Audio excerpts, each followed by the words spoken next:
நகராட்சி நிர்வாகம் மற்றும் குடிநீர் வழங்கல் துறை பற்றிய மானிய சட்டமன்ற உறுப்பினர் கிடைப்பதற்கு ஆவணம் செய்ய வேண்டுமோ?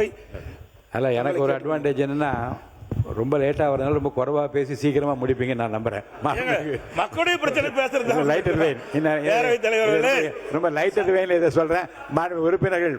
மாண்பு உறுப்பினர் ஏற்கனவே முன்னாள் முதலமைச்சர் மாண்பு உறுப்பினர் எடப்பாடி சொன்னது போல 2 நாளைக்கு முன்பாகவே தரவே சொல்லட்டும்.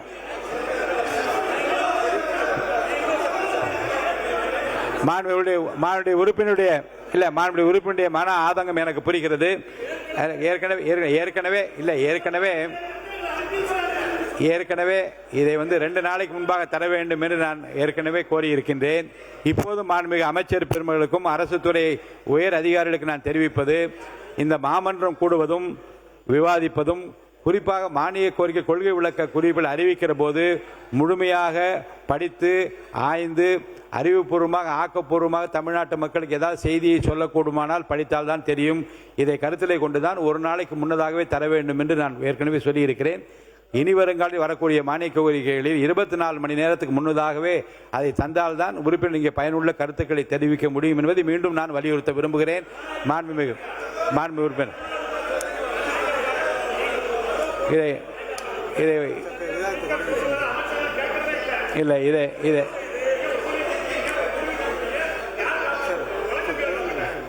இதை மாண்புமிகு இப்போ எடுத்தாச்சு. சரி, மாண்பு உறுப்பினர் நீங்கள் சூரிய நீங்க உட்காருங்க. இல்லை, இந்த கொள்கை விளக்க குறிப்புகளை பற்றி நான் ஏற்கனவே இங்கே கூறியிருக்கின்றேன். 24 மணி நேரத்துக்கு முன்பதாக மீதம் இருக்கின்ற நாட்களில் கொள்கை விளக்க குறிப்புகளை 24 மணி நேரத்துக்கு முன்பதாக தர வேண்டும் என்று நான் அறிவுறுத்த விரும்புகின்றேன். மாண்பு அமைச்சர் கே நேரு அவர்கள்.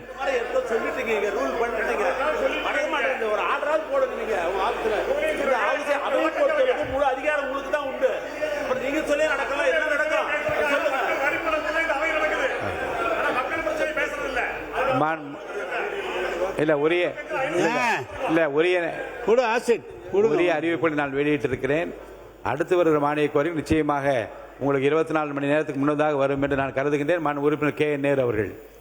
மாண்பு பேரவைத் தலைவர் அவர்களே, நகராட்சி நிர்வாகத்துறையின் சார்பாக பேசுவதற்காக அனுமதி அளித்ததற்காக முதலிலே நன்றியை தெரிவித்துக் கொள்கிறேன்.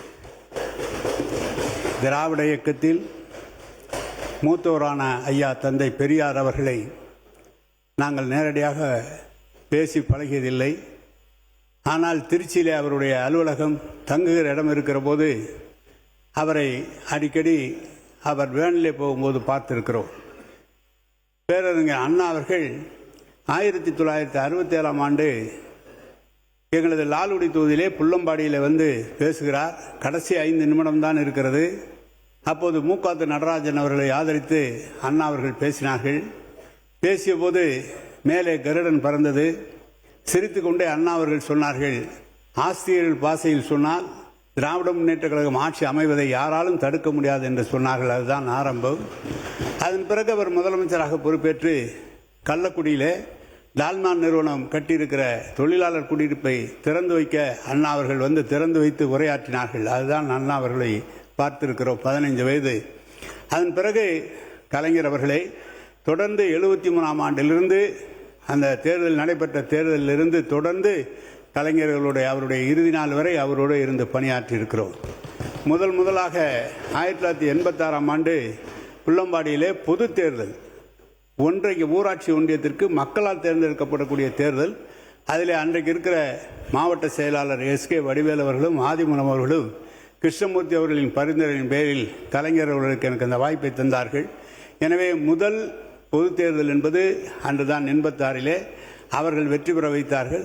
லால்குடியிலே 4 முறை தேர்தலில் நிற்பதற்கு அன்றைக்கு மாவட்ட செல்வராஜ் அவர்கள் பரிந்துரையின் பேரிலே சட்டமன்ற உறுப்பினராக இருந்து நாங்கள் சட்டமன்றத்திலே லால்குடியிலே தேர்ந்தெடுக்கப்பட்டு அப்போதும் கலைஞர் அவர்கள் சட்டமன்றத்திலே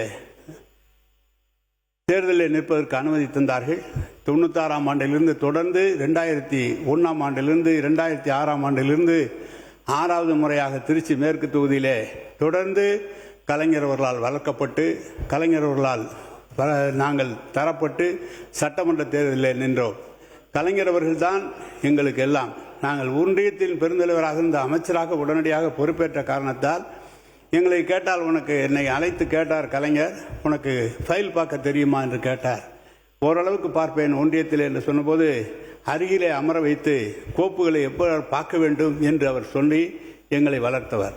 அதோடு மட்டுமல்ல, ஒரு காலகட்டத்தில் அவர் வளர்த்ததோடு மட்டுமல்ல, ஒரு காலகட்டத்தில் அரசியலிலே எதிரிலே இருக்கிறவர் வழக்கு தந்து சிறையில் இருக்கிற போது என்னோடு இருந்தவர்கள் எனக்கு போட்டியாக அந்த இடத்திலே நான் நின்ற இடத்தை கேட்டபோது இன்றைக்கு இருக்கிற எங்களுடைய கழக தலைவர் தளபதி அவர்கள் கலைஞரிடம் சொல்லி நேரில் சிறையிலே பார்த்துவிட்டு வந்தேன், அவரே நிற்கிறேன் என்று சொல்லி அந்த சங்கடம் வந்த நேரத்திலும் தொடர்ந்து ஆதரவு தந்தவர் இன்றைக்கு இருக்கிற முதலமைச்சர். அந்த முதலமைச்சராக நான் தளபதி அவர்கள் தான் எங்களை வளர்த்து ஆளாக்கினார். இவ்வளவு பெரிய இலாக்கா முதலமைச்சர் ஏற்கனவே கலைஞர் அவர்கள் பார்த்த போக்குவரத்துறையும் தந்தார். இன்றைக்கு இருக்கிற பழைய முதலமைச்சர் முன்னாள் முதலமைச்சர் அவர் பார்த்த உள்ளாட்சித்துறையை தந்தார். இன்றைக்கு அந்த துறையை நம்முடைய முதலமைச்சர் அவர்களே பார்க்கக்கூடிய அளவிற்கு ஒரு முக்கியமான துறையாக அது இருக்கிற காரணத்தால் அந்த தளபதி அவர்கள் எங்களை அவர் உள்ளாட்சியில் இருந்த காரணத்தால் மேயராக இருந்த காரணத்தால் அதில் எவ்வாறெல்லாம் செயல்பட வேண்டும் என்று பல ஆலோசனைகளையும் எங்களுக்கு வழங்கியவர் தளபதி அவர்கள். அவரையும் கலைஞரையும் நான் மனதார வழங்குகிறேன். எங்களோடு இன்றைக்கு பணியாற்றிக் கொண்ட எங்களுடைய எதிர்க்கட்சி தலைவர் நம்முடைய உதயா அவர்கள் எங்களுடைய இளவல் இந்த இயக்கத்திற்கு வருங்காலத்திலே எங்களுக்கு நம்பிக்கையாக இருக்கக்கூடிய இளவல், அவருக்கும் என்னுடைய வணக்கத்தை தெரிவித்துக் கொள்கிறேன். எனவே இந்த இயக்கத்திலே தொடர்ந்து கிட்டத்தட்ட 40-45 ஆண்டு காலம் தொடர்ந்து எங்களை ஆளாக்கி உருவாக்கிய கலைஞர் அவர்கள், அதை தொடர்ந்து தளபதி அவர்களும் என்னை ஆளாக்கினார்கள். நான் இந்த கட்சி சொன்ன வேலையை பொதுமக்களின் நலன் கருதி எந்த பணியாக இருந்தாலும் அதை தொடர்ந்து செய்து கொண்டிருக்கிற ஒரு பணியாளராக நான் இயங்கிக் கொண்டிருக்கிறேன். 2.92 கோடிக்கும் அதிகமான மக்களின் உள்ளங்களை வென்ற தந்தி டிவியின் டிஜிட்டல் தளங்கள், 1.31 கோடி யூடியூப் சப்ஸ்கிரைபர்ஸ், 48 லட்சம் Facebook ஃபாலோயர்ஸ், 33 லட்சம் Instagram ஃபாலோயர்ஸ், 23 லட்சம் X ஃபாலோயர்ஸ், 11 லட்சம் தந்தி ஆப் டவுன்லோட்ஸ், 30 லட்சம் வெப்சைட் மந்த்லி ஆக்டிவ் யூசர்ஸ், 16 லட்சம் வாட்ஸ்அப் ஃபாலோயர்ஸ். அசுரபலம் கொண்ட எங்கள் டிஜிட்டல் கரங்களில் உங்கள் விளம்பரங்களை சேர்க்க வாட்ஸ்அப் பண்ணுங்க 8939888378. Email advttanditv@dttv.in. இனி செல்லும் இடமெல்லாம் செய்தி. தந்தி டிவியின் வாட்ஸ்அப் சேனலை ஃபாலோ பண்ணினா செல்ல இருக்கும் இடமெல்லாம் செய்தி.